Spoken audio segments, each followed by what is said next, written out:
Well, William, thank you so much for helping my project. Could you say a little bit about yourself? Well, thank you for inviting me to your interview. I've always been into space and science and worked in the field a little bit. Uh, there's so many aspects, ways to get there. I do believe we need to start with the moon first before Mars.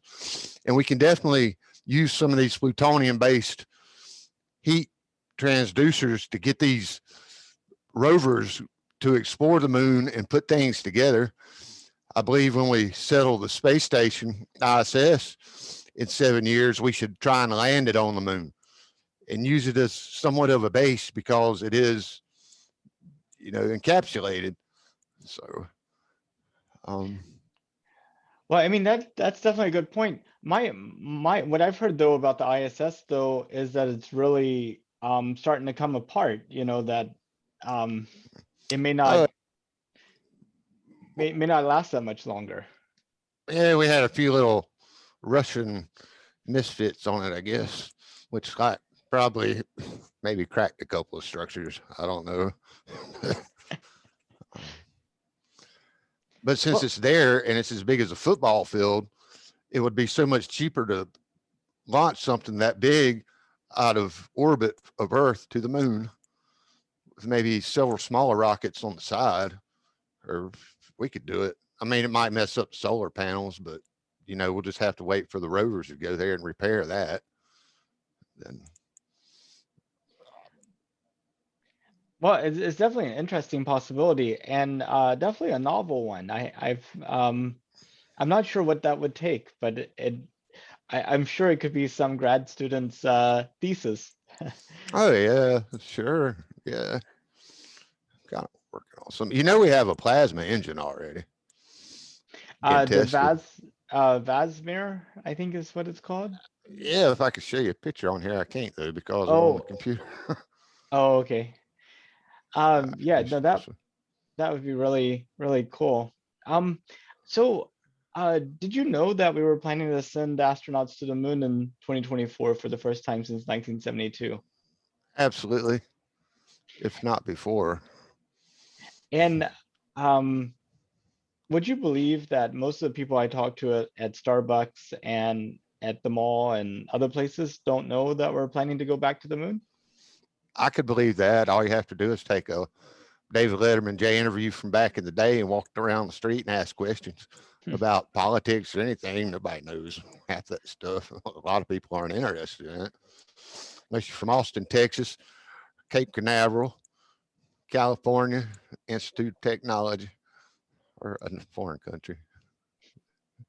That's That's true. There definitely seems to be a lot of enthusiasm internationally about the moon and everything. But what do you think um, would make the moon worthwhile for us to go back to? I mean, like, what excites you about it? I've got every recorded crater on the moon. Pictures, most of them are old because I don't use anybody's new pictures that they take from their own telescope and repost it on Twitter. I just don't believe in copying people's pictures unless they give me permission or I can zoom in on it. But they have found molecular structure of water on the moon. And I was watching, I don't know if it was Twitter, it was on one of the space channels. It was New Mexico State University. The researcher was taking samples and they found water on the moon. I don't know how it'd be extracted, but it's way more than 1 part per billion from what it looked like on the samples. Uh, Water's the main thing. And And in the permanently shadowed craters, there's supposed to be like solid blocks of water ice too. yes, I've heard that. And since the moon's gravitational pull is so much less than the Earth, it is a great launch point, I think, because there's less resistance. And just imagine building the ship on the moon to get to Mars. There's 1/10 the fuel you need, unless you do use the plasma rocket. But it's probably 10 more years in development. wish I could show you a picture of that thing. There is a share button on this. I think I just need to make you a co-host, and then I think you could share Well, out. I see reactions. You can't really Here, see there should be reaction. a little share button at Oh, the share bottom. screen. Yeah. Yeah. Okay, how do I do this? Okay, share. Oh, I'm on MRC. I got to cut this off. It's lagging my computer because I'm seeding a bunch of programs, but it's time to cut it off anyway. Yes. Okay, share. MRC empty. Oh no. Oops. Okay, how to do this. Oh, well, I'll just cancel on this one right now. I'm not, oh, files basic. Wait a minute. Nope. Never mind. For now, I'll get back on later. No worries. So I mean, launching from the moon is interesting. You know, you have the less gravity, you have no atmosphere, but also you know, kicking up moon dust and getting that in like continuous orbit around the moon, it seems also a risk too. So it'd be interesting to see how all that works out. That's true. I don't think moon dust is going to hurt anything. Honestly, I don't see how it could. Well, it'd be like There's a lot of sandblasting, you know, with except that the particles are like really microscopic.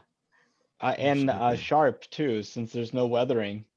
I want to say it was Apollo like 15 or maybe 12, one of those landed next to a probe we had landed on the moon, and they actually brought back a sample of the probe, and there's all this pitting in the sample they brought back from the particles from whenever the lander landed, I actually. actually have, let me, wait a minute.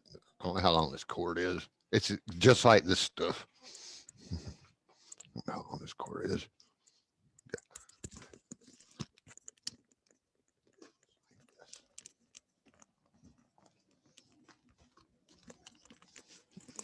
It's just like this, except this is harmless to people. This is about like moon dust. It's one of the finest substances. Okay, if you can see it, it's 100th the size of a grain of sand, and it's ultra sharp. It's razor, but it won't hurt a person. Oh, And really? it's actually edible. It's mainly made for animals, but one thing I use it for is for farm animals. It keeps the fleas away because they're so small and the particles sticking to their skin messes them up. I think I messed my, it's called, it's about like moon dust. I saw some moon dust. It's called diatomaceous earth. That's what it is. Ultra fine, even finer than clay.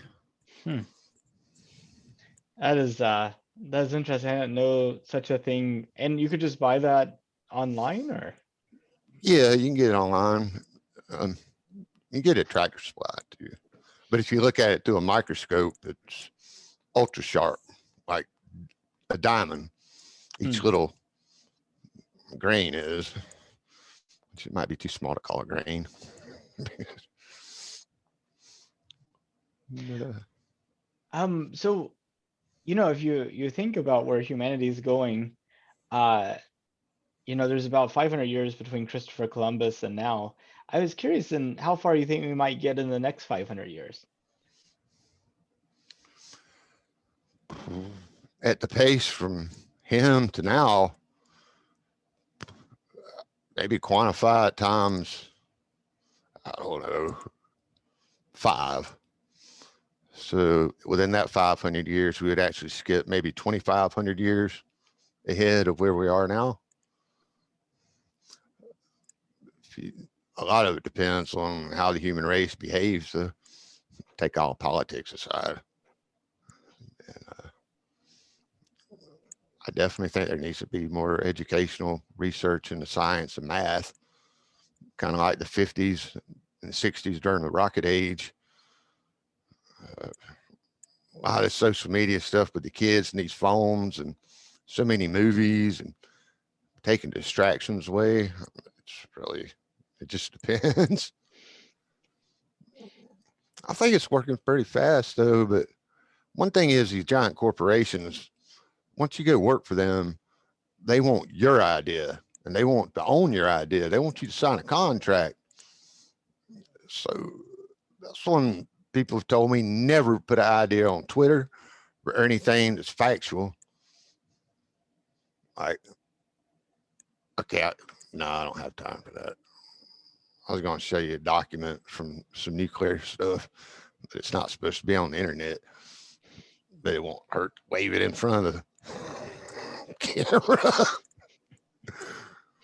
Pretty cool stuff. What do you think about all this? What would you quantify the time frame between Columbus and now, and then another 500 years? Would you put a? Well, I think in the next 10 years, we'll have people on the moon and people on Mars. And I think, Elon's probably going to be able to build his million-person city on Mars by 2050. Um, so I think in 500 years, we would be at multiple star systems by that point. And humanity would have began that first leap that will eventually fill the entire universe with life. Yeah, yeah, I like Elon. He's a super genius guy. Reminds me of my roommate. He always called me a dumbass trying to tutor me Spanish. He's like, "You dumbass." I was like, he's like one of those guys made like a 1590 on the SAT. He's probably working for Elon out there somewhere. I know he's out there in California. Same type of person. The speed that we can get to another star is one of the main factors, I think. Well, the other thought is maybe put people to sleep for a few Yeah, hundred years and they wake up. I just watched a movie about that last night. Prometheus. Oh, yes. It wasn't actually a person they put to sleep. It was similar to a person, or like aliens, I guess you could say. Oh, I think we could too. That'd be a whole new biomedical research facility to be able to do that. But I think SpaceX is going along so good. I mean, they'll be able to do it. Somebody will.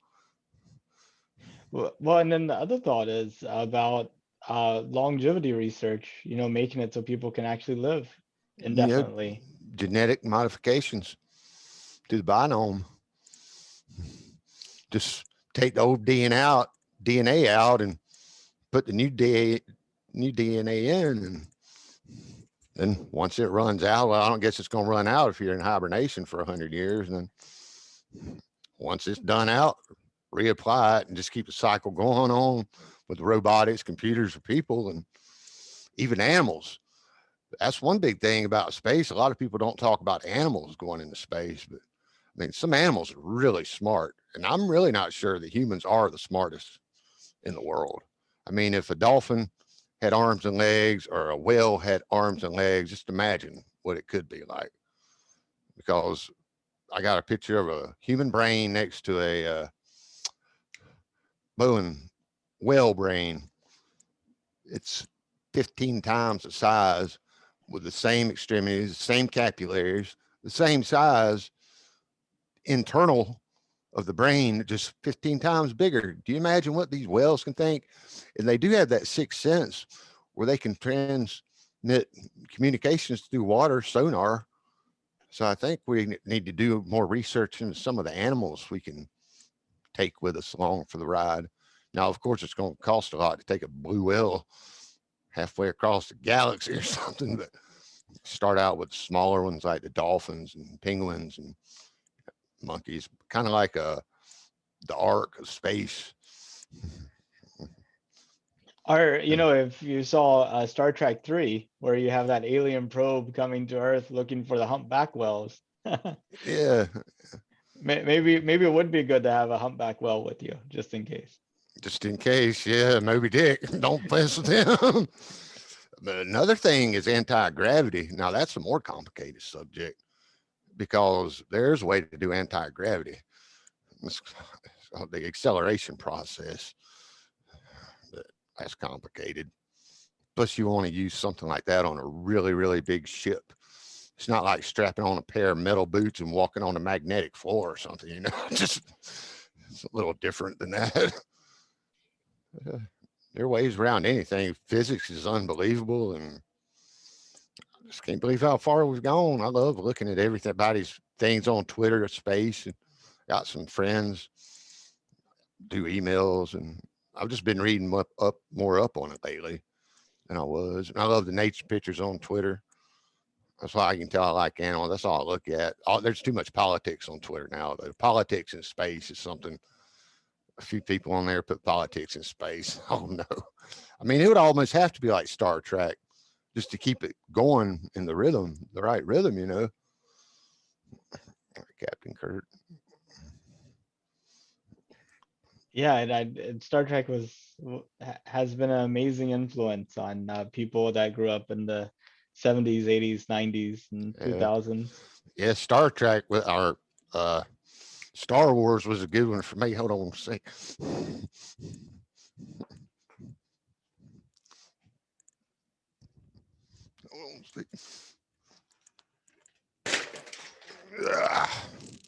Yeah, if I didn't have the mic on, I'd put it on, but this is a real deal. Oh, I forgot I had the mic on. This is a real deal. This is a LucasArts. Oh, wow. That's awesome. Yeah, certified. I got it for that Comic-Con, and some kid ripped the vest off, so I had to just buy it. I'd put the helmet on, but I can't wear this headset with it on. Yeah, I love Star Trek, Star Wars. Dune. Have you seen the new Dune? It came out too. I watched it last night. I haven't seen the new Dune. I hear it's really like half a movie or maybe 1/3 of a movie. So I was thinking about waiting until the sequel comes out so I can watch them back to back, but I'm not sure. Yeah, I just downloaded the new one. I didn't watch the whole thing. It's kind of like Star Wars or Lord of the Rings. It's 2 hours, 40 minutes long, and it's got really good cinematographics. It's really cool.